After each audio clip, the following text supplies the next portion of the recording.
আসসালামু আলাইকুম, সবাই কেমন আছেন? আমি আলহামদুলিল্লাহ ভালো আছি। তো আমার একটি রেসিপি রিকোয়েস্ট ছিল মাছ রান্নার ভিডিও দিব, তাই আমি ঝটপট মাছ রান্নার রেসিপিটা রেডি করে ফেললাম। তো আমি প্রথমে মাছগুলোকে ধুয়ে পরিষ্কার করে লবণ আর হলুদ মেখে রেখে দিব, যাতে মাছের ভিতরে ভালো করে লবণটা ঢুকে।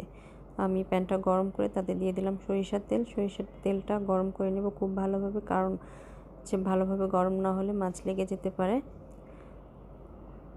আর এমনিতেই মাছগুলো খুব নরম, তো একটু ভেজে নিলে এটা আর ভেঙে যাবে না রান্না করার সময়। তা না হলে মাছটা কেমন যেন ভেঙে যায়, কারণ বেলে মাছটা অনেক নরম থাকে। তো আপনারাও একটু ভেজে নেবেন, তাহলে ঘ্রাণটাও সুন্দর আসবে, খেতেও মজা লাগবে। আমি আরেকটি প্যান গরম করে তাতে দিয়ে দিলাম সরিষার তেল। সরিষার তেলটা দিয়ে আমি দিয়ে দিলাম পেঁয়াজ বাটা। পেঁয়াজ বাটাটা ডিপ করা ছিল, তাই এইভাবে আস্ত দিয়ে দিলাম। আমি এখন এটাকে একটু হালকা করে ভেজে নিব। এটাকে ভেজে নিয়ে আমি তার মধ্যে দিয়ে দিলাম পানি, যাতে পুড়ে না যায়। আমি এখন একে একে সব মশলা অ্যাড করে দিব। দিয়ে দিলাম রসুন বাটা। রসুন বাটাটাই আমি একটু বেশি দিয়েছি, আর আদা বাটাটা এটার মধ্যে দিব না, কারণ আদা বাটাটা দিলে ঘ্রাণটা নষ্ট হয়ে যায়। দিয়ে দিয়েছি মরিচের গুঁড়ো এবং দিয়ে দিব হলুদের গুঁড়ো। দিয়ে দিচ্ছি স্বাদ মতো লবণ। সব কিছু দিয়ে খুব ভালোভাবে মিক্স করে নিব।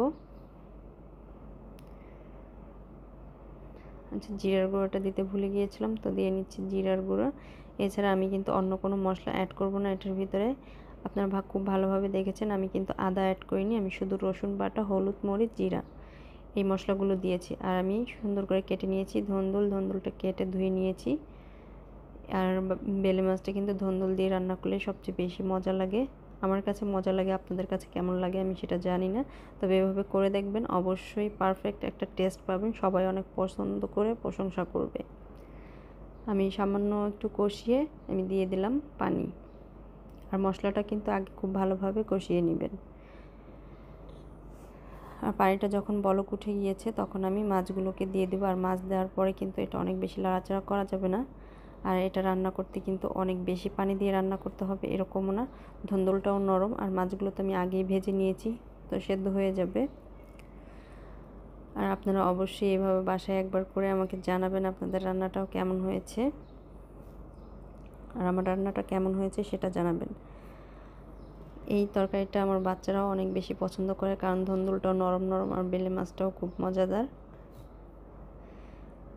তো আর ধন্দুলটা সেদ্ধ হয়ে গিয়েছে, এটা দেখলেই বোঝা যাবে, নরম হয়ে যাবে একেবারে। আর এটা সেদ্ধ করতে অনেক বেশি সময় লাগে না। আর আমি কিন্তু ঢেকে দেইনি, ঢাকনা ছাড়াই আপনারা রান্নাটা করবেন।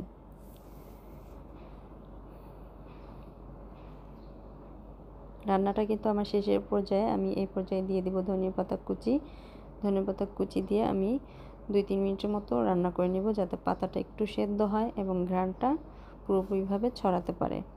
পাতাটা দিয়েই আমি চুলা অফ করে দিব না, একটু রান্না করব। আমার রান্নাটা প্রায় শেষ।